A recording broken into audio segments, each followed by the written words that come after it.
אוקיי, אז מה קורה חברים? אני יודע שהיום עבר שנה, אבל תפתחו באנגלית עמוד 203, אוקיי? פתחתם? אוקיי, תודה. עכשיו אני מקריא לכם ואתם תעשו את זה לבד. אוקיי? כתבו את המילים החדשים החסרים בלוח השנה. בגלל שעבר שנה, אז רשמו לוח השנה. אוקיי? אז תתחילו לעשות את זה.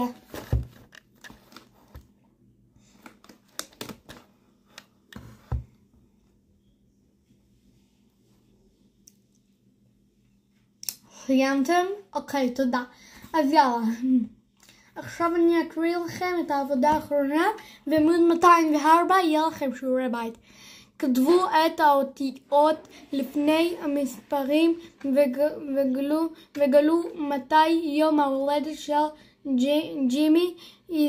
יזרו בקוד, אוקיי? לא יודע מה זה קוד, אבל אוקיי, אז חכו. אוקיי, אז התחלתם לעשות? יופי. אז עכשיו תתחילו לעשות. אני מחכה לכם בינתיים עד שתסיימו.